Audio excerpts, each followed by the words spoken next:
Last weekend, the Eurovision Song Contest took place in Sweden. I didn't see it because I was playing a gig, so I've recorded it and I'm going to watch it tonight because I do love Eurovision. As a Brit, it's great because it shows us the reasons that we left and also why we should have remained in the EU. Predictably, it was won by a man wearing a skirt, but the event was marred by thousands of pro-Palestinian protesters turning up at the event. And when I say pro-Palestinian protesters, we all know what I mean. Upper middle class white morons who apparently don't have jobs to go to, militant Muslims and illegal immigrants of the terroristy variety. Among the protesters arrested was Sweden's very own doom goblin, Greta Thunberg. And it's odd she's gone from being an environmental campaigner to just a bully. And I think I speak for many people when I say this. Greta, you've had your 15 minutes of fame. Kindly fuck off and don't come back. The interesting thing is that if the contest had been decided on the public vote alone, rather than the public and the judges, Israel, which finished 5th, would have finished a very, very close second. This is their contestant, Eden Galan, a 20-year-old woman, so barely more than a girl, who had to be guarded by 100 armed police. And it's no wonder that the judges gave her song a very poor score. They are terrified of the baying mob outside screaming from the river to the sea, even though when questioned, most of the thick fuckers don't know which river it is they're talking about. And given that in Israel there's one, that should be a very easy question to answer. Yet to me it shows that the silent majority, the general population, people like you and me, many of us are sick to death of these pro-Hamas fucktards. What makes me special? Come on! Come on! Do you know what makes me special? I'm a queer. Woo! And I'm a witch! And I love art, I love drama, I love theatre. I'd just like to say that thug is an abbreviation of thuggy, and thuggies were criminals in India who murdered people by strangling them with a rope with a knot tied into it. So, by calling herself Bambi Thug, that's cultural appropriation. And what makes her special? She's queer. What does that word even mean in the modern world? To me, it's similar to saying I'm non-binary, which usually means someone who is straight, white, and either so dull or so irritating, they make themselves look grotesque in a desperate attempt that people will like them. So let's journey once again into the wonderful world of identity and pronouns, even though, for the most part, the pronouns are just nouns. We literally live in a capitalist hellhole. If somebody doesn't have the correct words to express how their gender identity feels, and the best way they can describe that is, it feels like a star, my gender feels like a star, okay, valid, sure. I really don't see the problem at all. My only asterisk, or like my only little note, is if you use a lot of neo-pronouns interchangeably, and this is not to crap on neo-pronouns, I'm reading a lot about gender studies, I have been lately, I'm having my own little gender identity crisis. A neo-pronoun is something that helps me personally, and that's a different TikTok for a different time. The point is, neo-pronouns are valid, but if you use a lot of them interchangeably depending on how you're feeling that day, be patient with people. Rapid change like that can be difficult for a lot of people, and especially people with learning disabilities or other disabilities. So just be patient, maybe work on ways that you can express the pronouns that you're feeling that day, name tag, bracelet, earrings, different things. You are still incredibly valid, you just maybe need to be a little bit patient while the rest of the world is catching up. She makes some valid points, but begins by saying that we live in a capitalist hellhole. If that's how you feel, love, why don't you go to, say, North Korea or Iran and talk about pronouns there? And in 2 weeks' time, one of us will pop over and sweep up what's left of you. If someone says their gender is a star, what does that mean? Are they saying they identify as a celestial body, as a natural nuclear reactor with planets orbiting them? That would make sense for people who use neo-pronouns because they think everything has to revolve around them. Also, much like the sun, it's advisable not to look directly at them if you don't want to fuck your eyes up. But the advice, be patient with people, that is very good advice. But not for the rest of us to catch up.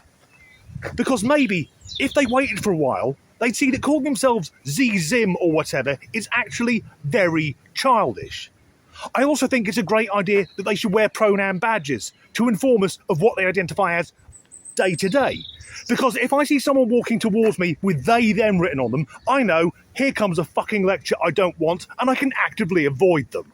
But badges aren't the only thing. There are other ways to inform people of your identity. Hi, my name's Queenie and my pronouns are they, them.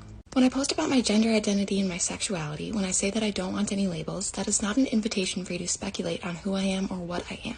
It's not a guessing game for you to play over whether I'm a girl or a boy, about what's in my pants, or if I'm pan or bi or trixic or homoflexible or gray romantic or anything else. You don't need to fully understand the nuances of gender identity or sexuality to know that each person knows who they are better than you ever will. So our friend doesn't want any labels connected to her gender or sexuality. Now, she's a woman, we can see she's a woman, albeit a woman who spent far too long on her eyebrows. But labels, or names as they're otherwise known, that's how we know what things are. What's going on here is the usual. Narcissistic, the rules of society, they shouldn't apply to me because I'm too bloody special. And as to trying to guess if she's a boy or a girl and what she's got in her pants, she's a woman, so she'll have girl's parts. Now, those parts may be very neat and dainty, or they may look like someone's taken an axe to a gammon joint, but nonetheless, she has a hole where I don't. And when she was listing those sexualities, is it just me, or did some of them sound like she was making them up on the spot? Like when you've got a really crap hand at Scrabble, so you just invent a word and chance it. I miss the days when there were just 3 sexualities: straight, gay and bi. And of course, in reality, they still are the only options.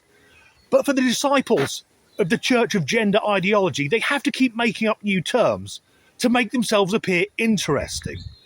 However, as a heterosexual man, is this something I should even be discussing? Straight people are getting too comfortable. I said what I said.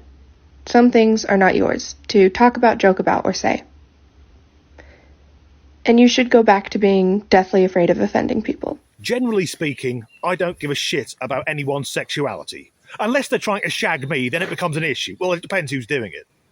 That gig I played at the weekend, there was this Asian lass dancing away, and for 2 hours I forgot I was married.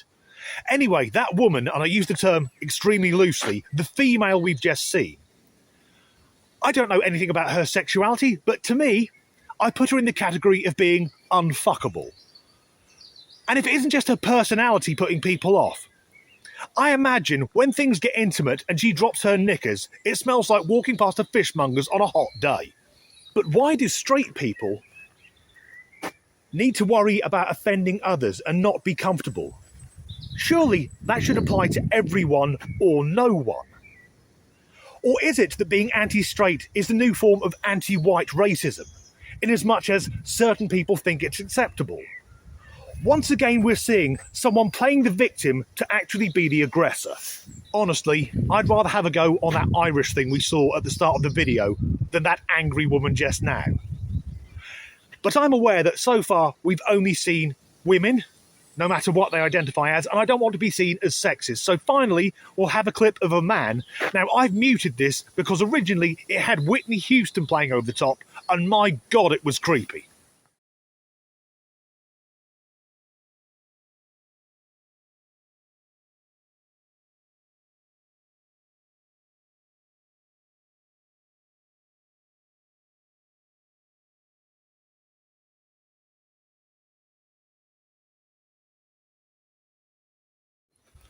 What's going on there? I'm guessing either that guy is a colossal pervert who wants to watch women pole dancing and doesn't care what anyone else thinks, or someone's dad is having a very public nervous breakdown. Because pole dancing won't be a viable career option for that gentleman. Because if he goes to his local pole dancing club, if the DJ goes, "Okay, gents, that was Trixie, next up, we've got Norman," that bar's going to empty very, very quickly. That's the end of this video. If you enjoyed it, please do like and subscribe if you haven't already. If you are subscribed, please check you're still subscribed, because some people are getting unsubscribed by YouTube's algorithm. And as ever, thanks for watching. Find interesting is that it's fucking raining now. Doesn't want any labels when it comes to her gender or her sexuality. But we can see, there, fuck that up. We can see she's a woman. Probably an unemployed woman with how long it takes to do her eyebrows. There. Is a star. What does that mean? Are they saying that they're a celestial, whatever fucking wanky bollocky shit? On there, oh good. Now it's windy and it's raining. Fucking great. Please do like and subscribe if you haven't already. Little wobble there.